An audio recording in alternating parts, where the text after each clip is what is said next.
Extraordinario texto el que de Leonardo Boff, bueno, como todos los textos de Leonardo Boff, extraordinario, pero el que nos manda Pablito Casares, el hermano de Javier Casares Arrangois, ¿te acuerdas? Nuestro compañero de patria que murió hace unos meses, y hermano también de David que fue jesuita, mayor que nosotros, y que salió de la compañía, no me acuerdo si salió ya ordenado, pero salió de la compañía y ya murió también. Pero bueno, el texto de Leonardo Boff, no sé si sea inmediato. A ver, déjame, leo el nombre exacto. Levanto mi voz en defensa del Papa Francisco desde la periferia del mundo del Gran Sur. No sé si sea eh, actual, no sé si sea lo último que ha escrito Leonardo sobre Francisco, porque ha escrito bastante Boff. Esto, pero bueno, tendrá que ver, tiene que ver con la Amazonia y tiene que ver con todo esto. O sea que debe de ser posterior a esa propuesta de Francisco de la Amazonía y de la sinodalidad, pues que justamente ahí es donde se plantea. Entonces pero es un texto, es un gran teólogo, Boff, ¿no? Gran teólogo franciscano al que le hizo justamente Benedicto, antes de ser papa. Benedicto era el, del Santo Oficio, ¿te acuerdas? Y entonces le hizo un juicio verdaderamente inquisitorial, pero medieval, ¿no? Lo tenía sentadito ahí en un banquito mientras ellos estaban sentados en sus tronos del Santo Oficio, que ya no se llamaba Santo Oficio, sino doctrina de la fe. Pero bueno, ahí le prohíben seguir enseñando, y le prohíben seguir publicando en caso de que quiera continuar tanto en la vida religiosa como franciscano, o, o, o como sacerdote, ¿no? Y entonces Leonardo Boff, que es luz de toda una brasileño, luz de toda una región, en un momento de conciencia profunda, decide colgar los hábitos, pedir las dimisorias y quedarse como un laico más, viviendo pues la vida del laico, fuera de toda jerarquía y fuera de todo el apoyo, de todo el cuidado finalmente de la iglesia, de su orden, de la iglesia jerárquica, ¿no? de esta cúpula que ha servido y sirve como ayuda para los suyos, ¿no? Defensa de los suyos y complicidad en la mayor parte de los casos, ¿no? No sería tanto defensora cuanto cómplice, ¿no? Entonces Leonardo Boff decide irse como tantos laicos que andamos por el mundo, a la buena de Dios. Y como finalmente a la buena de Dios y laico también se fue su fundador, Francisco de Asís, que no fue sacerdote, que lo expulsaron inclusive de esta especie de orden religiosa que se estaba formando de los franciscanos. Fue expulsado, y él fue laico, un laico que iba con un sayo a la buena de Dios. Entonces Leonardo Boff decide irse así, ¿no? Pasando los años se encuentra con que el nuevo papa, que viene del tercer mundo, el papa argentino, ¿no? Llega al solio pontificio y escoge contra toda tradición, porque no hay ningún otro, por eso no tiene número Francisco, ¿no? Escoge el nombre del Santo de Asís. Además contra toda la tradición y en principio contra la lógica inmediata, porque bueno, siendo jesuita podía pensarse que iba a escoger Ignacio, y no, Francisco por el poverelo de Asís, ¿no? para dar el ejemplo a la iglesia de lo que él quería, de que fuera una iglesia de los pobres, para los pobres, de pobres, ¿no? Claro, claro, es muy difícil siendo pontífice, teniendo un puesto como ese, enfrentar pues todo ese mundo eclesial. Entonces, pero por lo pronto Francisco decide no vivir en el Vaticano, no vivir en los palacios y en las habitaciones maravillosas pontificias, sino seguir viviendo en el hotel en el que vivía cuando estaba ahí, cuando llegaba a Roma. Se quita pues todas las cositas que el pobre de Benedicto se había puesto, ¿no? Desde luego los zapatitos rojos, la esclavina roja con sus, en fin, todas esas cosas, todos los dorados, todo eso, para quedarse pues como un cura de pueblo, como hasta lo más posible, porque no sería posible más, ¿no? Y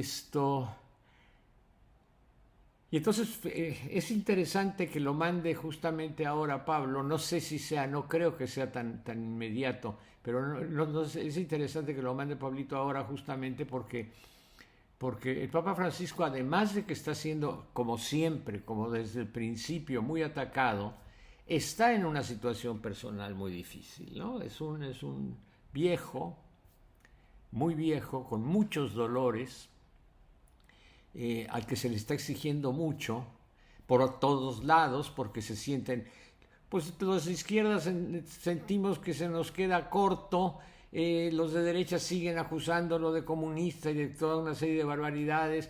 Entonces romper una lanza, ¿no? Levanto mi voz, dice Boff, por ese hombre, ¿no? Por ese hombre, en este momento, aunque no lo haya escrito justo en este momento, coincide perfectamente. Y ahora que estamos leyendo a Pasolini, justamente Pasolini ya en el final, ya también habla, levanta su voz. Nada más que, bueno, hay una diferencia de edades, o sea, Pasolini es 30 años menor de lo que, o más de 30 años menor de lo que es Francisco cuando ya se acerca a su final. Francisco podemos decir que se acerca a su final, 80 y tantos años, ¿no?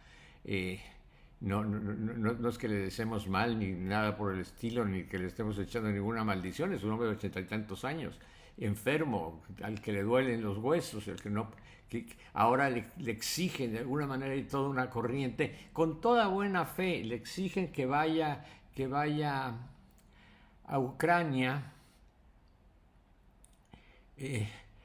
Habla de sus huesos, pero también hay una situación política ahí. Él no quiere romper del todo con la posibilidad del diálogo con Rusia. Entonces quiere mantenerse un poco en esta posición y entonces atacado por todos, ¿no? Entonces ven a Ucrania, porque pesa muchísimo la presencia. Imagínense la presencia del Papa. Si la presencia del secretario de Estado y el secretario de Defensa norteamericano fueron importantísimas, la presencia del Papa en Kiev sería verdaderamente algo extraordinario, ¿no?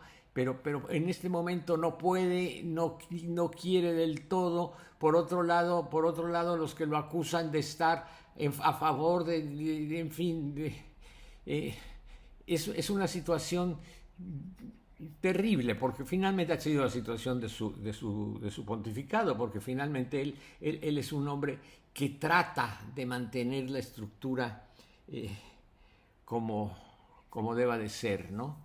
Como pueda, como debería de ser, o sea, a unos y a otros. Leonardo Boff ya dice, soy un hombre del sur, y plantea, la iglesia verdaderamente es una iglesia del sur contra una iglesia del norte minoritaria que en un momento dado fue mayoritaria y se apropió del sur y quiere seguir imponiendo. Entonces, la iglesia del dinero, la iglesia de esto, la iglesia la iglesia norteamericana, etcétera, etcétera, a pesar de la interesantísima excepción de la iglesia alemana, ¿no? Pero, bueno, él habla como eso y habla sin tapujos, ¿no? Pero levanta su voz a favor de ese personaje que está solo en el solio pontificio, ¿no? Y pienso en Pasolini, muchísimo más joven, ya también en una postura de haberse ya peleado con todos, ya no es posible que nadie más que deje de odiarlo, porque es el hombre más odiado, yo creo, en un momento dado, por unos y por otros, comunistas, cristianos, democristianos, inclusive sus posturas en contra de posiciones que él considera que no deben de ser, pues, inclusive el mundo homosexual, etcétera, etcétera, exige la liberación, en fin, en ese momento Pasolini ya puede decir lo que quiera y justamente en sus escritos corsarios ya decide decir lo que quiera. Entonces levanta la voz y mienta madres. Y finalmente lo que viene a decirnos Boff es que Francisco es el Papa de la esperanza. O sea, sí es el Papa que habla por los pobres, que habla de una iglesia que huela a oveja, que habla en contra de los obispos acá, finalmente paganos, porque están disfrazados de pontífices romanos, o sea, de cómo se vestía, inclusive el Papa, las tiaras y todas estas cosas, es la manera como los emperadores romanos se vestían, ¿no? Todos estos nombres en latín porque corresponden a como los pontífices, es justamente lo contrario. Ya no digamos de Francisco, ¿no? Ya de Francisco el de Asís, no, ya no digamos de Francisco el de Asís, de Cristo, pues, por Dios de mi vida, no tenía dónde depositar la cabeza, no tenía con qué vestirse, sino es que le regalaban, o sea, no hay forma teológicamente hablando de decir edificó una iglesia, la iglesia, la basílica de San Pedro, no hay forma, ¿no? Muere desnudo, herido, roto, muere, en fin, no hay manera de defenderlo, ¿no? Pero entonces, en posturas completamente distintas, Pasolini sintiendo que se va a morir, yo creo, presintiendo, esto lo supongo yo, lo suponen los biógrafos, lo supone porque de alguna manera Saló es un testamento y de alguna manera lo que está gritando ya tiene voz testamentaria, de profeta testamentario, ¿no? Francisco no es sintiendo que se va a morir, sino sabiendo que se está acabando, ¿no? Entonces, y que tiene muchísimo todavía que decir, ¿no? Entonces, Francisco es el Papa de la esperanza, habla a pesar de todo el horror del mundo que he vivido, que he visto, que sabe, que conoce además, porque pues digo, lo conoce él quizás mejor que nadie, porque tiene los hilos para saber qué horror de mundo estamos heredando.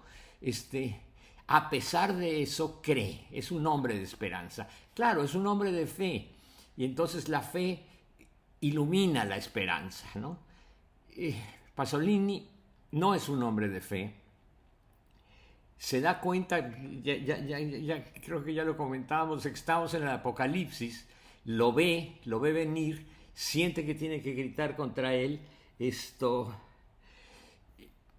sin embargo ese hombre que no tiene además la fe que lo sostenga, que lo sustente, es un hombre de esperanza. Hay una frase que es lo que me trae aquí en esta especie de cóctel, porque mira tú que Francisco, Pasolini, Pepito, es un cóctel verdaderamente entre blasfemo y horroroso, ¿verdad? Muy difícil de sustentar. Pero esta frase de Pasolini: tengo una fe en la libertad humana que no sabría racionalizar, y esto hace que crea que esa libertad humana en la que no sabría cómo racionalizarla porque su razón le dice que eso está acabado, en esa libertad que no se ve por ninguna parte, va a salir adelante, ¿no? Entonces, esa fe en la libertad humana, la fe en el Cristo resucitado, finalmente.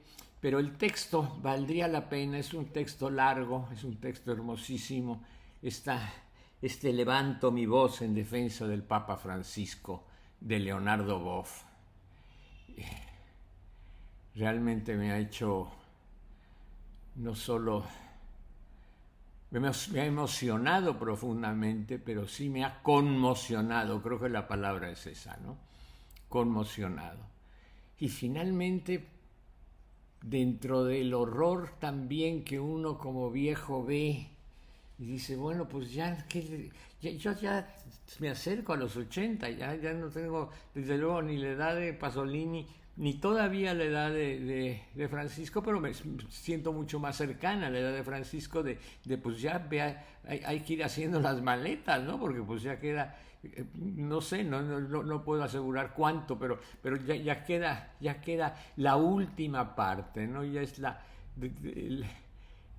después de la colina, el viaje ya en donde ves que ahí está ya el final, pues no es como inclusive hace 20 años todavía las posibilidades sino que ahorita ya, entonces dices qué horror, o sea, coincido con Boff, coincido con Francisco al ver el mundo horrible, y sin embargo coincido con Boff y coincido con Francisco en que hay motivos para la esperanza, y esa coincidencia con ellos, ahí sí comprensible con ellos, está fundada en el Cristo en el que creemos los tres, ¿no? Entonces, Francisco, Leonardo Boff, yo, desde luego tú, Pepito, tú y yo creemos en ese Cristo, hablamos con él, lo tenemos cerca, no hay duda de él. Ahí se fundamenta la esperanza. Pero es toda una lección envidiable, la esperanza de Pasolini, que cree en la libertad humana, que cree después de que dice, esta juventud ya la palmó, esta juventud ya no entiende nada, no ha entendido nada, pero creo en la libertad humana. Y en esa creer en la libertad humana fundamenta su esperanza, su visión del futuro. Ya sabe, siente que ya va hacia el final él sin razón, porque pues es un hombre muy joven, un hombre muy fuerte, un hombre que todavía tendría todo, de películas, todo por hacer, pues está en el candelero. Sin embargo, siente que ya se va y cree en esa libertad humana, y en esa libertad humana funda la esperanza. Entonces es una comparación, finalmente, hablándonos al espejo, tú y yo lo entendemos muy bien, esto del espejo, ¿no? Es un mirar en el espejo, pero ahí sí son imágenes distintas, ¿no? La imagen de Francisco, el Papa, y la imagen, el profeta, Papa, profeta, ¿no? Porque primero, por oficio es un profeta, pero también es dentro de ese oficio profético que todos tienen y que muy pocos han de verdad llenado los zapatos de esa capacidad de ser verdaderamente profetas. Pero Francisco sí es un papa profeta. Y Pasolini, el profeta en la soledad, el profeta en la marginación, el profeta marginal por donde lo veas, ¿no?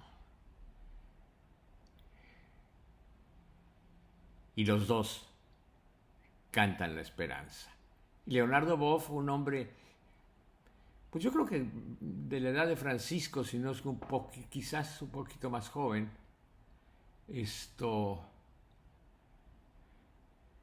Leonardo Boff también, ¿no? También está en ese momento, en esa situación, proféticamente sustentando la esperanza. En fin, es difícil pues sonreír, pero hay motivos para la sonrisa.